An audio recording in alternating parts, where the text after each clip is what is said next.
This is lesson 1-1, using variables. A variable is a symbol, usually a letter, that represents one or more numbers. Some examples of variables might be X, Y, A, B, C, any letter that you'd use for a variable or for a number, and we also use symbols as well, but we won't this year. Next we have algebraic expression. An algebraic expression is a mathematical phrase that can include numbers, variables, and operation symbols. Remember that operation symbols are things like multiply, divide, add, and subtract. Those are the operation symbols. And variables, again, are letters, and then of course we know what numbers are. So some examples of algebraic expressions might be n plus 7, or x minus 15, or 5 divided by b, or maybe even 6z. So any of those things would be algebraic expressions. Notice there's no equal sign.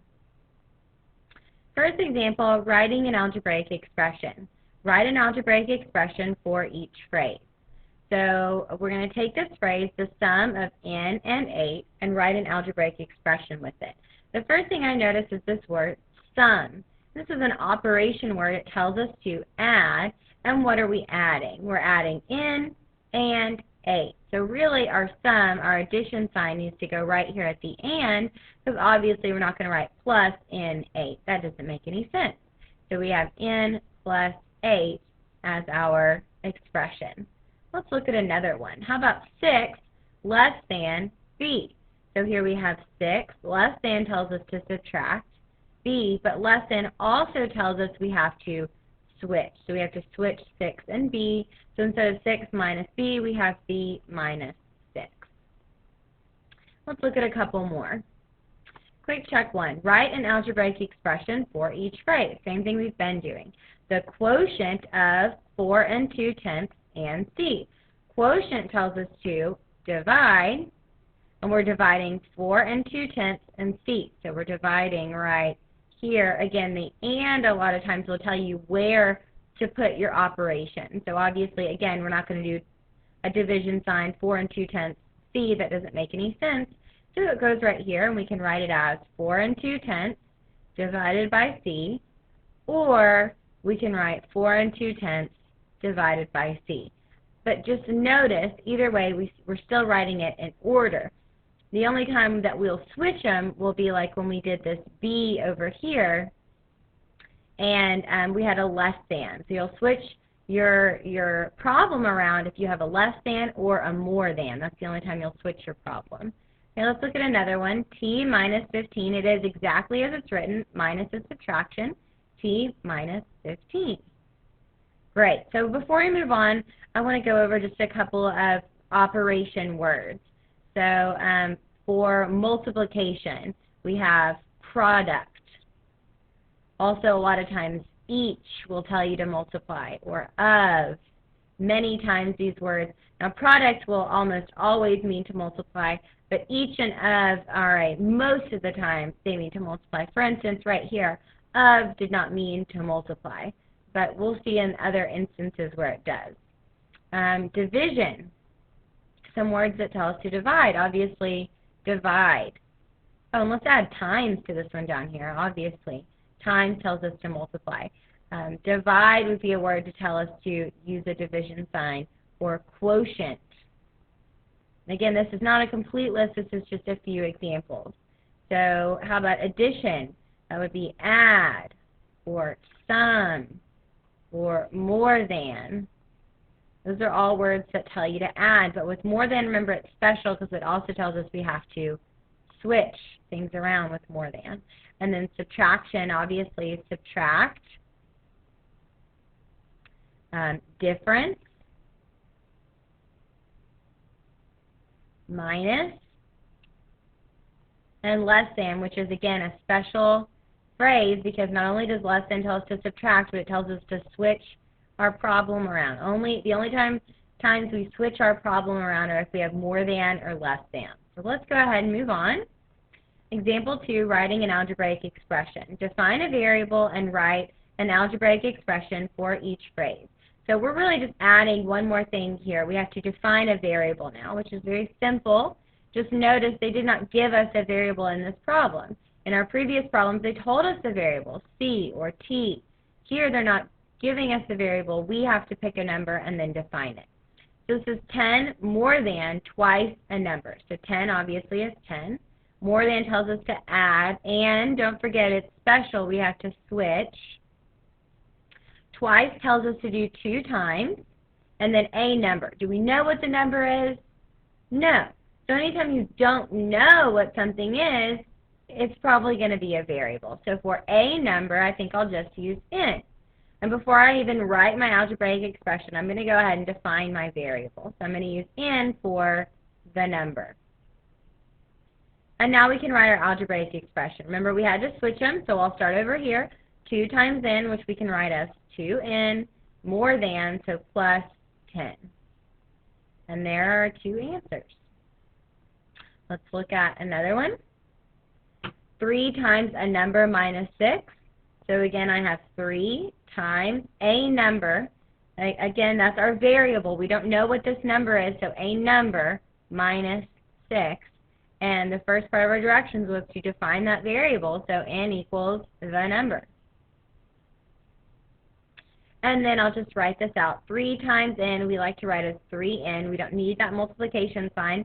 It's understood when we put these two together, minus 6. And there's our answer.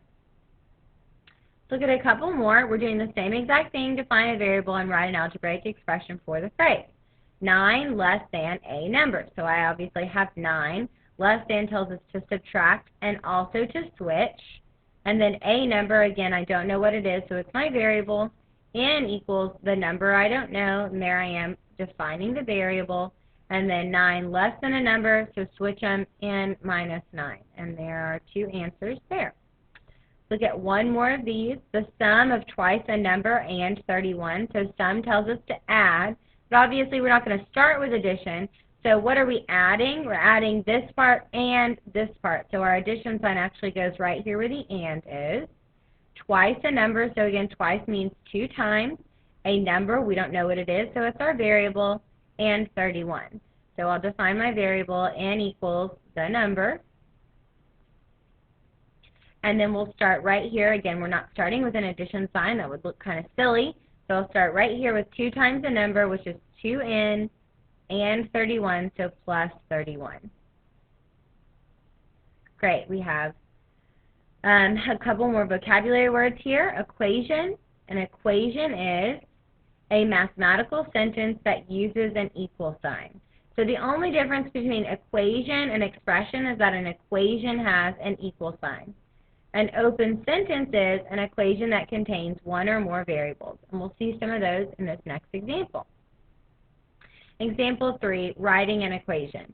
Write an equation to show the total income from selling tickets to a school play for $5 each. Okay, so here we go. We've got our equation.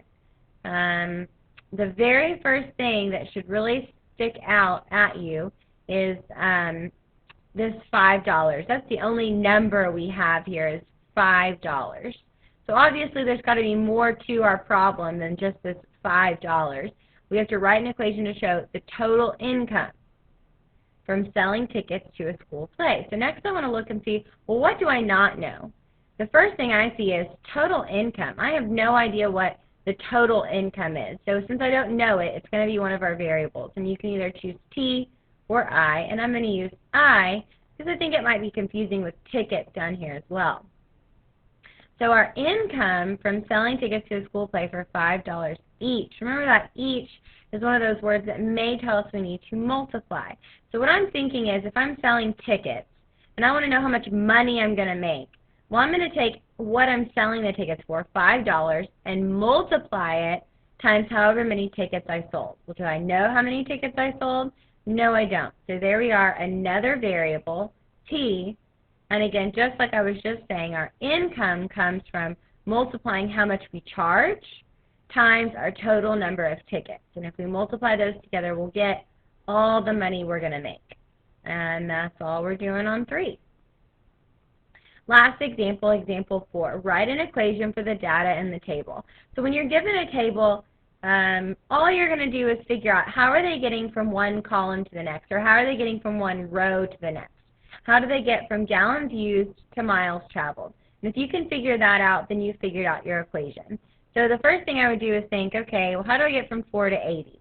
Well, you can add 60 plus 60, and that does equal 80. But you have to make sure it works for every single, in this case, column. It has to work every single time. So plus 60, does 6 plus 60 equal 120?